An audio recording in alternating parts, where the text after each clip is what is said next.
석 달치 임금을 밀려놓고 사장이 도망을 가버렸죠.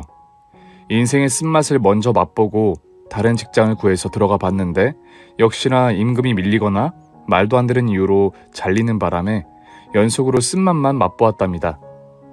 제가 이렇게 힘들게 지내는 걸 보신 엄마는 당신의 꽃가게에서 일해볼 생각이 없느냐고 하셨어요. 저는 염치 없고 스스로의 힘으로 세상을 헤쳐나가고 싶다고 말하자 그만하면 인생이 얼마나 힘든지 알 거라며 엄마의 일을 허투루 하지 않을 것 같으니 들어오라고 하셨죠. 사실 갈 곳이 없기도 했고 당장 월세 낼 돈이 없어서 선택을 고민하지 않았습니다. 부끄럽지만 30의 나이에 다시 집으로 돌아가 엄마와 함께 지내며 꽃가게에서 일을 시작하게 되었답니다. 일은 힘들긴 했지만 매일 좋은 꽃향기를 일하니 기분은 좋았어요. 또 시각적으로도 아름다운 꽃을 매일 보니 생각이 깨끗해지고 맑아지는 걸 느낄 수 있었습니다. 그렇게 꽃집에서 열심히 배우고 익히고 일했더니 어느새 제 손은 눈보다 빠를 만큼 능숙해져서 꽃을 포장하고 다발을 만드는데 많은 시간이 필요하지 않았답니다. 매일 100명이 넘는 손님들의 예약 덕분에 퀵으로 배달을 쉴 틈 없이 보냈네요. 또 지나가다가 들어오시는 손님들도 많아서 밥을 챙겨 먹거나 의자에 앉아 쉴 시간이 없었습니다. 그 덕에 저는 엄마께 많은 월급을 받았고 바닥이었던 인생을 양지로 끌어올리는데 성공했어요. 엄마가 아니었다면 평생 그저 그런 회사를 불안하게 다니며 언제 잘릴지 언제 문 닫을지를 걱정하며 살아가야 했죠. 제 나이가 35이 되도록 꽃집에서 일한 것 말고는 아무것도 해본 게 없었어요. 엄마께서 직원을 구하고 개인 시간을 가지라고 하셨는데 제가 욕심을 내서 이렇게 나이를 먹게 되었죠. 그래서 인연을 만나지 못한 건 아주 당연한 일이었습니다. 또 결혼 생각도 여자를 사귀고 싶은 마음이 없어 40 넘을 때까지 이렇게 꽃만 만지며 살 생각이었어요. 그랬던 제가 어느 날 손님으로 온 여자분에게 첫눈에 반하고 말았습니다. 저보다 조금 어린 것 같았는데 미모는 물론이고 아우라가 보일 정도로 눈부시게 아름다웠어요. 저기 엄마한테 어버이날 선물할 건데 카네이션이랑 장미랑 섞어서 다발로 만들어 주시겠어요? 네? 네네. 알겠습니다. 예쁜 것들로 모아서 만들어 드릴게요. 잠시만 앉아서 기다려 주세요.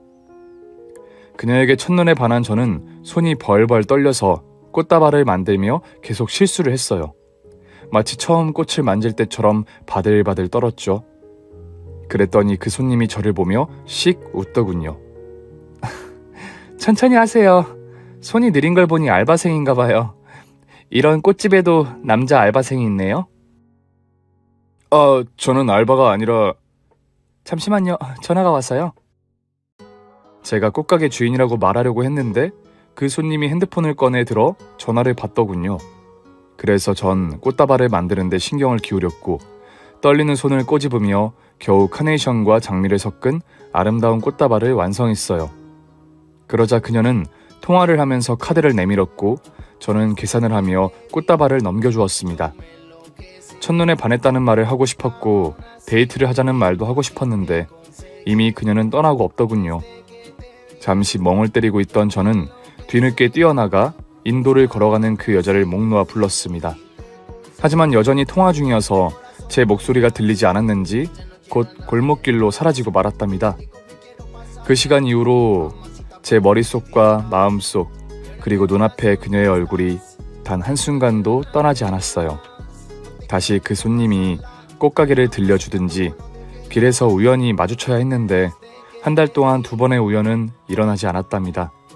그래서 이대로 잊어야 하나 싶었는데 일주일이 더 지나자 저희 꽃가게에 다시 나타났어요. 아직도 알바하시네요? 손이 느려서 오래 갈 줄 몰랐는데 의지가 강하시구나. 저 알바 아닙니다. 여기 사장이에요. 사장이요? 어머, 내가 실수를 했네. 기분 상했다면 사과할게요. 아닙니다. 괜찮습니다. 손님, 저기 사과 말고 다른 걸 주시면 안 될까요? 뭘요? 손님 전화번호요. 제가 아무 여자한테나 연락처를 달라는 놈은 절대 아닙니다. 지난번에 들려주셨을 때 첫눈에 반했습니다. 그때 손님을 따라 나가 고백하려고 했는데 벌써 골목길로 사라지고 안 보이더라고요. 나한테 반했다고요? 그런데 전 꽃집 사장님 같은 스타일을 안 좋아해서 어쩌죠? 저는 고백 말고 다른 말은 생각도 예상도 안 하고 있어서 뭐라 대답해야 할지 몰랐습니다. 그렇게 꿀먹은 벙어리로 꽃다발을 만들었고 곧 계산을 했는데 이대로 보내는 게 아쉬워서 포기하지 않고 다시 말을 걸었습니다.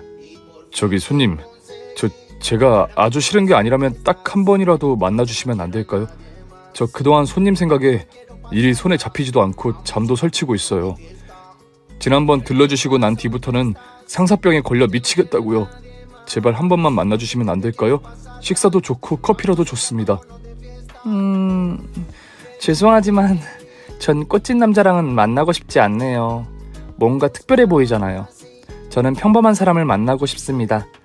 그만 들이대시고 다른 여자 알아보세요. 저는 진심입니다, 손님. 손님! 그녀는 제가 애타게 부르는데도 그냥 나가버리더군요. 이렇게 제 고백은 제대로 까이고 말았네요. 그런데도 저는 그녀를 잊지 못하고 다시 한 번만 더 만나기를 바랐습니다. 10번 찍어 넘어가지 않는 나무 없다는 말이 있듯이 계속 고백을 하고 싶더라고요. 30대 중반에 이런 짝사랑을 한다고 해서 우습게 보일 수 있겠지만 저는 그 누구보다도 진지했고 열정적이었습니다. 그 손님은 한동안 꽃가게에도 근처 거리에서도 보이지 않았어요. 제가 아는 거라고는 얼굴뿐이었으니 찾을 방법은 아무것도 없었습니다. 그녀가 저를 찾아오지 않는 이상 만나기 어려웠죠. 그런데 얼마 뒤 하늘이 도왔는지 그녀가 제 꽃가게에 다시 찾아왔습니다. 저는 너무 기뻐서 소리를 지르고 말았어요. 오셨군요. 제가 그동안 얼마나 기다린 줄 아세요? 아직도 포기하지 않으신 거예요? 꽃집 사장님이라 그런지 귀엽고 낭만이 있네. 첫눈에 반한 여자를 기약 없이 기다리고 있다니 조금 멋졌어요. 이렇게 저에게 관심을 주시니 밥이나 한번 먹을게요. 그렇다고 사귀는 건 아니니까 괜히 김칫국 드시지 마시고요. 그게 정말입니까? 야호! 저기 그런데 이름이 어떻게 되시죠? 저는 김상만이라고 합니다. 나이는 35이고요. 저는 김민주라고 해요. 나이는 32살이고요. 그렇게 첫눈에 반한 여자의 이름과 나이, 그리고 전화번호를 알게 되었고 저희는 주말에 만나기로 약속을 했답니다. 결국 제가 꿈꿔왔던 그녀와 첫 데이트를 하게 되었어요. 저는 멋이라는 멋은 엄청 부리고 엄청 크고 아름다운 꽃다발을 들고 자리에 나갔습니다. 약속한 장소에서 기다리고 있는데 저 멀리서부터 아우라를 뿜어내며 민주씨가 걸어오더군요. 그녀를 다시 보게 된 순간 분명 제 아내가 될 거라는 느낌을 받았습니다. 저희는 맛있고 즐겁고 유쾌한 식사를 하게 되었고 2차로 카페까지 가게 되었어요. 저는 허파에 바람이 든 것처럼 웃음이 끊이지 않게 나왔답니다. 누가 보면 넋 빠진 놈으로 알 정도였죠. 저는 주변 시선 따윈 상관하지 않고 민주씨에게 끝없이 구애를 보내는 눈빛을 보냈습니다. 그랬더니 민주씨가 제 진실한 마음을 알아주셨는지 저와 사귀겠다고 대답해 주었답니다. 정말이지 제 생애 최고의 날을 꼽으라고 하면 아마 그날이 아닐까 싶네요. 저희는 빠른 속도로 서로에게 깊어졌고 뜨거워졌으며 찬란해졌습니다. 매일 볼 때마다 느끼는 거지만 제 아내가 될 사람이라는 걸 항상 느낄 수 있었답니다. 그래서 사계절을 한번 보내고 나서 프로포즈를 했어요. 세상 어디에도 없는 아름다운 꽃다발을 주면서 말이죠. 민주씨는 저의 프로포즈를 기다려왔다며 왜 이제야 하는 거냐고 볼멘 소리를 하고는 꽃다발과 반지를 받아주었습니다. 그렇게 저희는 부부가 되기로 약속했어요. 먼저 예비 처가에 가서 인사를 드렸는데 저에 대해 아무것도 묻지 않으시고 결혼을 허락하셨습니다. 제 인상이 아주 좋다며 당신들의 딸을 굶겨 죽일 관상이 아니라고 농담처럼 말씀하시며 환대해 주셨네요. 그래서 다음으로 저희 집에 민주씨를 데려가 소개했는데 제 여동생이 민주씨를 본 적이 있다며 말을 꺼냈습니다. 지난번에 우리 오빠 꽃집에서 나오는 걸 본 적 있어요. 그리고 근처 카페에서도 언니를 본 적 있고요. 아, 그러셨어요? 한 동네에 살아서 마주쳤나 봐요. 제가 무슨 실수를 하거나 이상한 모습은 아니었죠? 네? 아, 그럼요. 워낙 예쁘셔서 한 번 봐도 까먹지 않을 얼굴이라 알아본 거예요. 오빠가 누구한테 반했나 했더니 어쨌든 반가워요 언니. 여동생은 반갑다고 말했지만 표정이 어딘가 떨떠름해 보였습니다. 자기보다 예쁜 여자를 봐서 그런 거라 생각하고 말았죠. 이어서 엄마가 민주 씨를 보고 많이 좋아해 주셨습니다. 보통 직장에 보통의 부모님과 살고 있다는 말에 그런 건 상관없으니 저와 잘 만나고 잘 살아주면 된다고 하셨네요. 얼굴이 참 예쁘네. 이런 얼굴을 가진 사람이니 마음도 참 곱겠어. 에이, 아니에요. 착하게 살려고 노력만 하는 사람일 뿐이에요. 그리고 상만 씨에게 성품을 닮으면서 살아갈 거예요. 어머님도 아시겠지만 진짜 순수하고 때묻지 않은 남자잖아요.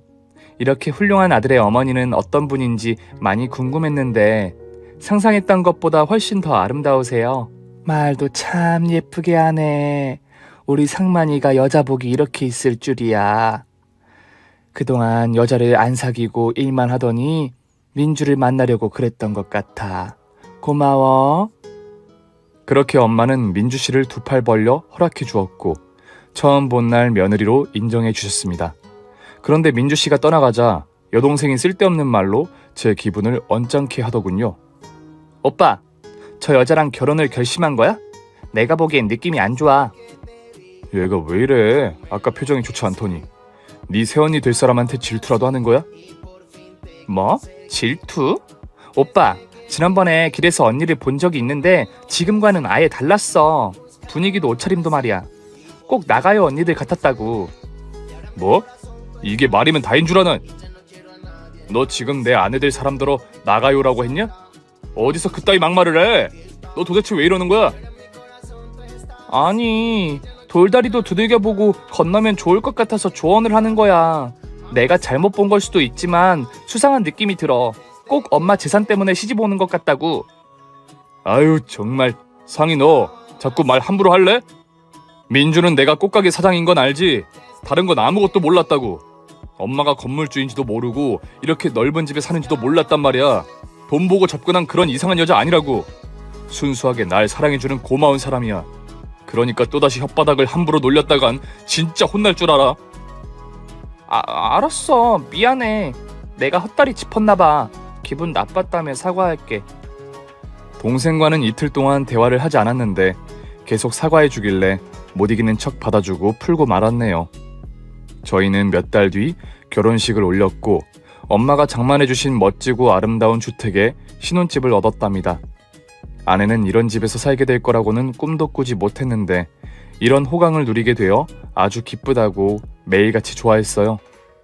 그리고 아내는 제 권유로 다니던 직장을 그만두고 내조와 살림에만 매진했습니다. 또 시시때때로 저희 엄마를 찾아가서 며느리 노릇과 딸 노릇을 해주더라고요. 원래 살가운 성격이었는데 더 살갑고 다정하게 엄마를 대해주었죠. 하루는 엄마를 모시고 백화점에 쇼핑을 가기도 했고 하루는 병원에 모셔가 건강검진을 받게 해주었어요. 또 하루는 순수한 소녀들처럼 놀이공원에 놀러 가기도 했답니다. 아들, 딸이 해드리지 못한 부분까지 세세하게 보듬어드려서 엄마의 얼굴이 제 꽃가게에 있는 꽃들처럼 아름답게 활짝 피었죠. 어디 하나 빠지거나 부족한 부분은 눈 씻고 찾아봐도 보이지 않는 여자였네요. 그런데 제 여동생이 때때로 한 번씩 제 속을 긁더라고요. 아내에 대해 왈가왈부할 때마다 화가 치밀어 올랐습니다.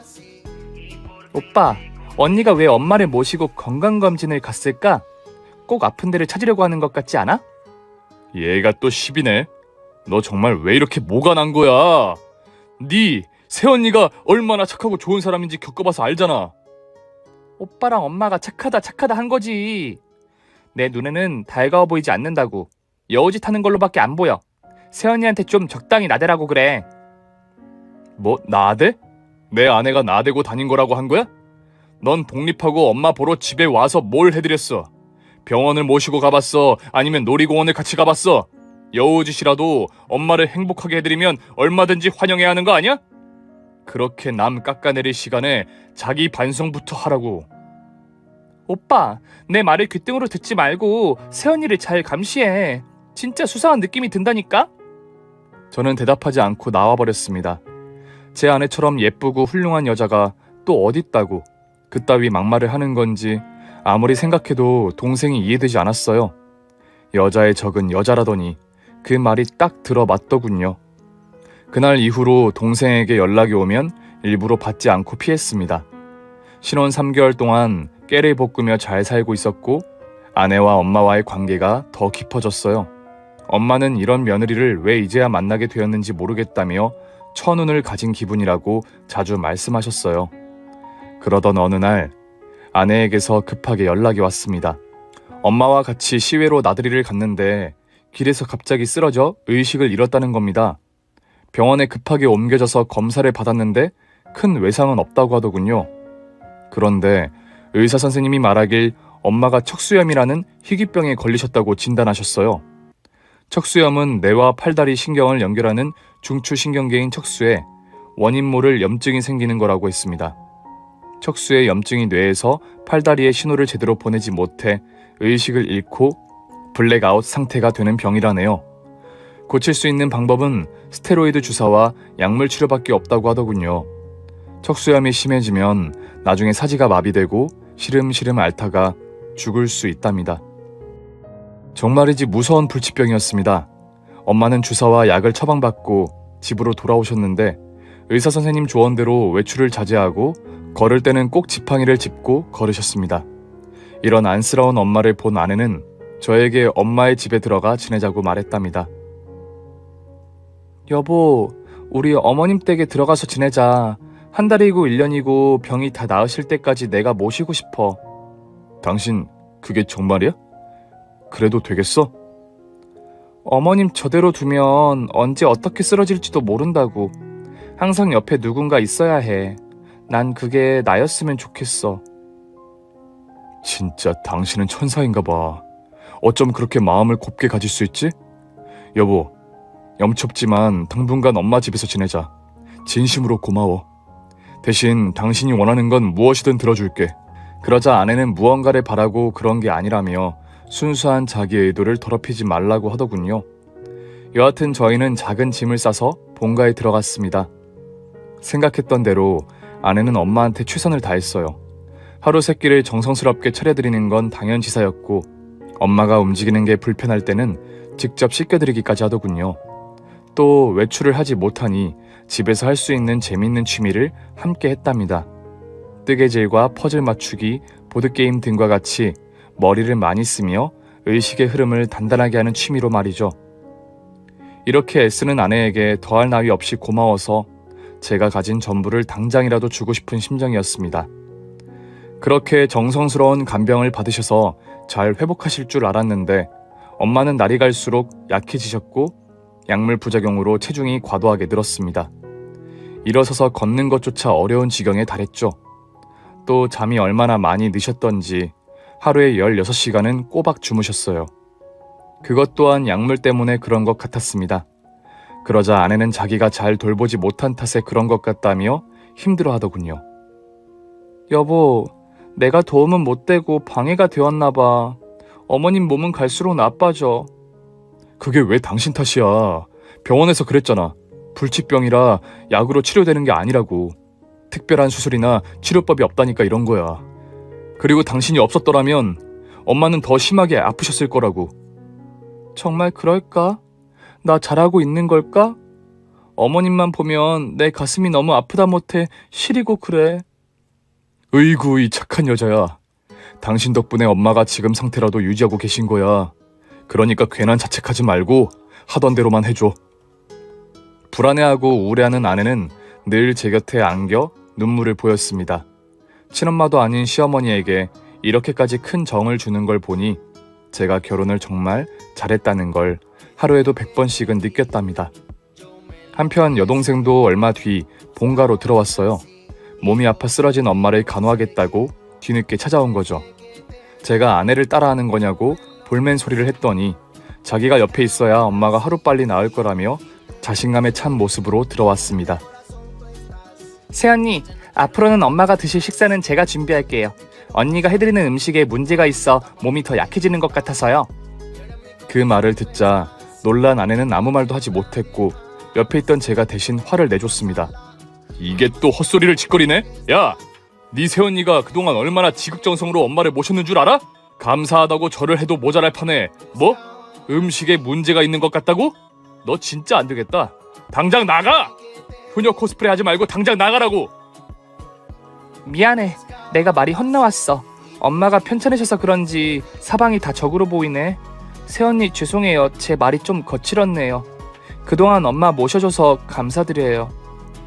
아, 네. 별 말씀을요. 저는 괜찮습니다, 아가씨.